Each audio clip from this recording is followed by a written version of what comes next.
their career to the company that they need to work for, they're not aware of it. And sometimes they don't even know what is the right salary that they need to ask for. And because they don't know how to do the negotiation, and negotiation about money is a very manly, non-feminine thing, they're starting in a very bad situation afterwards. Just to cover that afterwards is so hard. It could take years in order to get to a salary that men started with a few years ago. Yes, because men have the head start. Remember, in our grandparents' time or parents' time, the men were the ones who work, so they are accustomed to that space, and obviously they you know their whole demeanor is built for that. It's built for goal-oriented setting. And I'm not saying that there aren't women who can't achieve that. That's not what I'm saying. But naturally, we are nurturers. So to go up against someone and say, "I want more," it's not entirely natural for a female. A female tends to be the giver rather than the receiver. So for her to say, "I want more, give me more," even though she knows she deserves it, it's not something that comes natural to her. And I always say to young ones going into organizations, as well as women in general, doing a good job is not enough. It's not enough. People have to recognize that you're doing a good job. Go on LinkedIn. I'm not saying to be arrogant, I'm saying to promote yourself. Let the world know that you have done a good job. You have won an award. You have contributed. You have been creative, and show evidence of it. Because men do it. They do it. They broadcast from the hilltops when they achieve something. What do? Yeah. We stay in the background. So even though that has been achieved, no one knows it. And if no one knows it, how can someone decide or look at your portfolio and think this is the person for the role? So again, it's not about arrogance, but it's about showcasing yourself, doing what it takes to raise your professional profile in an organization, because just doing good work and sitting back and waiting for something to happen, it's not going to happen, or very Yeah. rarely would it happen.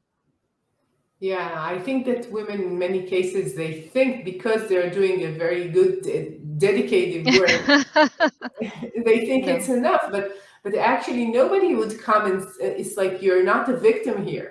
Mm, You're the one who's calling the shots, and therefore you need to be more proactive and do what needs to be done. Although you don't like politics, although it's so hard to go and talk about yourself, although in some cases it makes sense because you will get more pushbacks than a man would, right? If mm. somebody would say like, if she they wouldn't say she's so assertive, they would use a different word to Yes, describe that, right? yes, yes. So you need to be aware that's the game. It's like these are the rules for the game, and it's not against you. It's not that your boss is not appreciating you, right? Mm, Which I think that I hear a lot. Like they're not appreciating my work. They're not appreciating me as a person. They're not appreciating my professional capabilities. And it's like not understanding like the negotiation, the navigating of this like domain of politics within the company or mm, something like that, right? mm.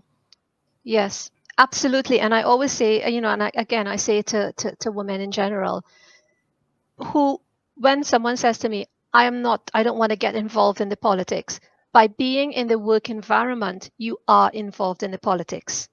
Understand that an organization has rules that they speak about, and they also have unspoken rules. It is your responsibility to understand those rules.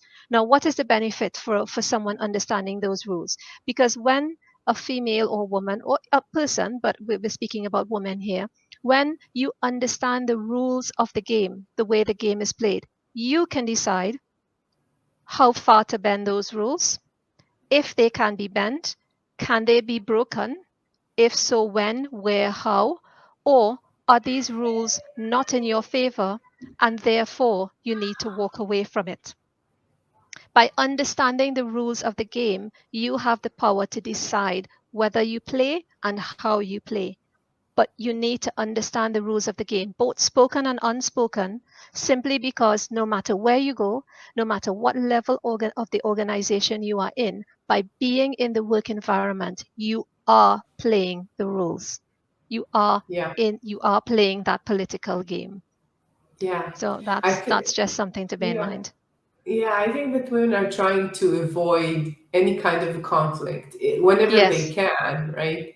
And sometimes it's like, Israel is a very, have you been to Israel in the past, Elizabeth? No, I have not No. yet anyway. Okay, so Israel is people sometimes people would say that Israelis are rude or they're not polite Mhm. because they're saying everything to your face. You would never hear Mhm. something which is like going around. They would just say it, and there are like two sides to that. One, it's like sometimes it could be a bit offensive because somebody would tell it to your face. On the other side, you're allowed to say whatever you want, and Mhm. it will be okay because people are so aware of yeah, this is how we talk. And I think Mhm. that women should be aware that what you're saying about the communication and about the politics within the company is something that you need to learn, as well as like just to understand that sometimes somebody tells you something and your reaction should be in the way that they perceive it. Like maybe your boss is a male and he thinks that's telling you that you should do that, or